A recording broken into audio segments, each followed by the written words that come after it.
नमस्कार साथियों। देखिए, आज आप लोगों का 10 फरवरी है और 10 फरवरी को हम लोग मेंस आर्म्ड राइटिंग के अंतर्गत 2 क्वेश्चनों को देखेंगे। देखिए, आपको हम बता दें, जैसे क्वेश्चन आपको करना है तो यहाँ पर आपको पीडीएफ सहित से हम आपको फुल आंसर प्रोवाइड कराते हैं, ठीक है।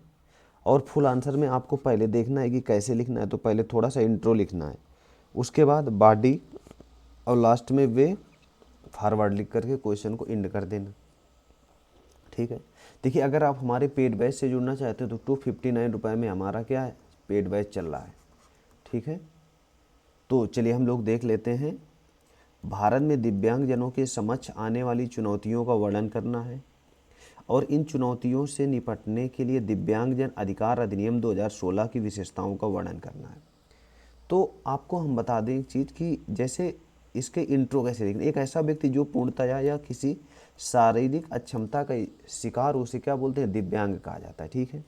चूँकि भारत में दिव्यांगजनों के अलग अलग समस्याओं का सामना करना पड़ता है। चूँकि हमारा जो क्वेश्चन है ना, आने वाली चुनौतियों या समस्याओं पर ही फोकस करना है, इनके बारे में नहीं लिखना बहुत सारा। उसके बाद डायरेक्ट हमें दिव्यांग अधिकार अधिनियम 2016 में इंटर कर जाना है।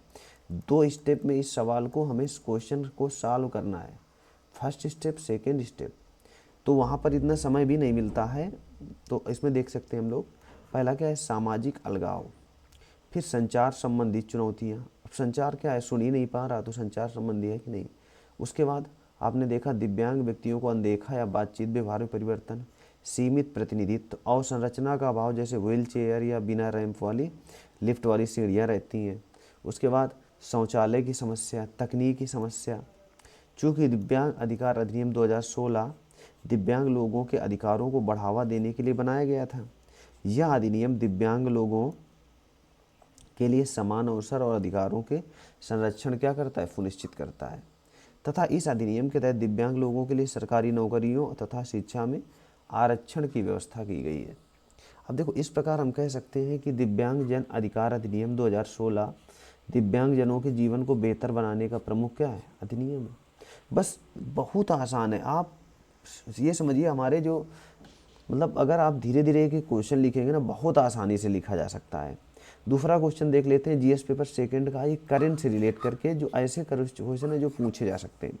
जैसे वन अधिकार अधिनियम 2006 के कार्यान्वयन में चुनौतियों तथा और जनजातीय कल्याण पर इसके प्रभावों की क्या करना है, व्याख्या करना है। तो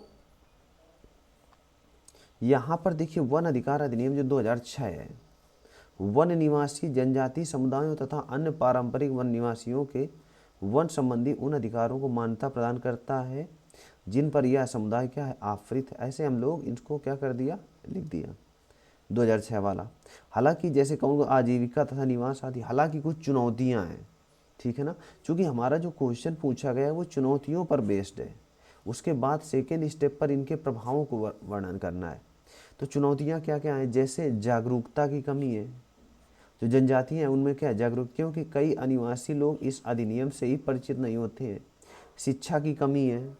उसके बाद स्थानीय प्रशासन तथा वन विभाग के मध्य तालमेल की कमी हो जाती है। न्याय की धीमी प्रक्रिया है, कोई आधिकारिक कोई डाटा नहीं है।